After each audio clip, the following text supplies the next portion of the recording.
Bonjour à tous. Cette année, le Festival des Arts de Montréal-Nord s'invite chez vous.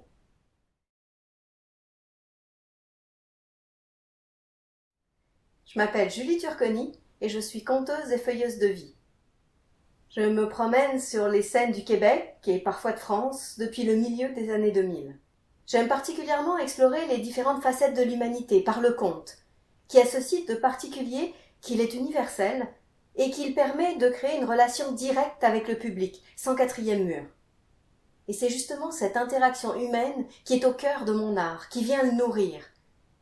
Pour moi, le conte est un outil puissant de transmission d'émotions. Pour le festival de cette année, je devais présenter un extrait de mon nouveau spectacle, qui est encore en création, qui s'intitule Rue des Petits Péchés, d'après le roman éponyme de François-Xavier Liagre. La première que l'on voit en entrant dans la rue, c'est Basilique Gagnon qui n'y habite plus. Aujourd'hui, je vous emmène à la découverte d'une grande ville. Imaginez qu'on survole cette ville avec ses immeubles, ses boulevards, sa vie grouillante. Puis qu'on se rapproche jusqu'à découvrir un petit quartier un peu à l'écart, un quartier bien tranquille. Et on descend encore jusqu'à voir les tuiles sur les toits, les pavés dans la rue, et des gens amassés en plein milieu de la chaussée en train de discuter avec animation. Et pour savoir de quoi ils parlent, eh bien, on va plonger dans leur quotidien. On va intégrer pour un temps cette communauté tissée serrée, ce village au cœur même de la grande ville. Je vous invite à rentrer avec moi dans la rue des Petits Péchés. Et la première qu'on voit dans cette rue, eh bien, c'est celle qui n'y habite pas, ou plus. Celle qui passe sa vie, mais sans plus y avoir d'adresse. Basilique Gagnon.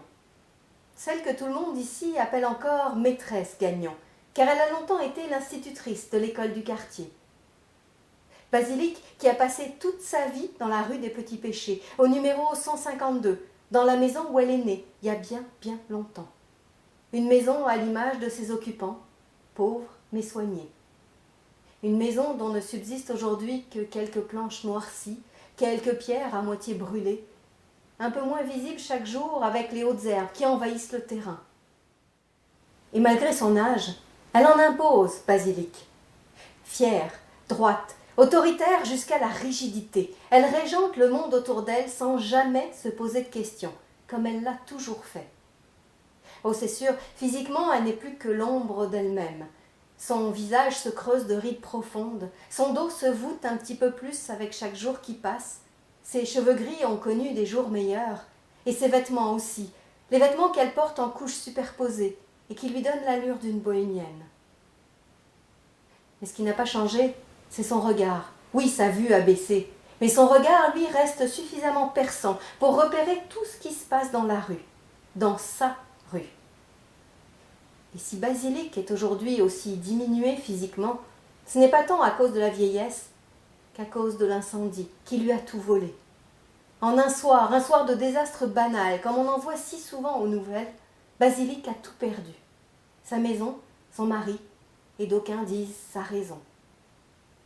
Un incendie qui, en quelques dizaines de minutes, a fait disparaître les souvenirs de 2 générations, qui se sont envolés dans un ciel aussi gris que la fumée. Et si Basilique a survécu, c'est uniquement parce qu'elle n'était pas chez elle. Alors oui, sa raison a quelque peu vacillé ce soir-là, mais elle a gardé son sens de la répartie légendaire et son fichu mauvais caractère. La seule chose qui a vraiment changé pour Basilique, ce sont les dimensions de son monde. Car Basilique a passé toute sa vie dans la rue des Petits Péchés, mais depuis l'incendie, elle ne va jamais plus loin à l'ouest que le carrefour avec l'avenue du Gobettu, jamais plus loin à l'est que le rond-point de la Poste.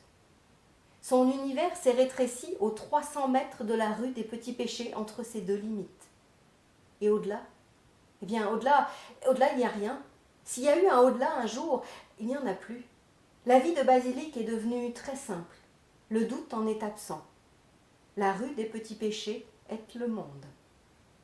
Et elle passe ses journées à l'arpenter, en long ou en large, à conseiller, réprimander, diriger le monde autour d'elle.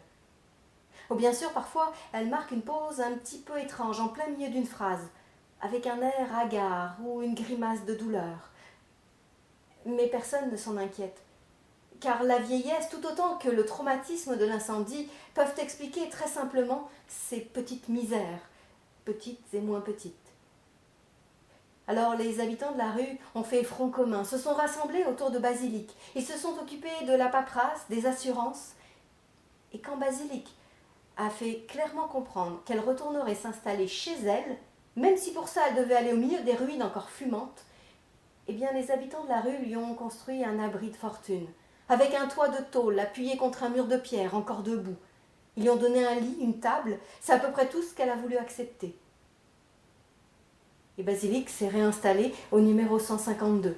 Et le jardin, autrefois si soigneusement entretenu, a bientôt laissé place à une jungle de buissons de plus en plus denses, à tel point que très vite de la rue, plus personne n'a pu distinguer l'abri.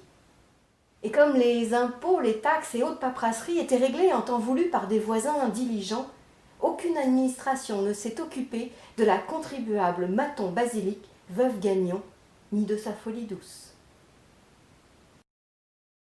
Merci de votre écoute, merci au Festival des Arts de Montréal-Nord et à bientôt.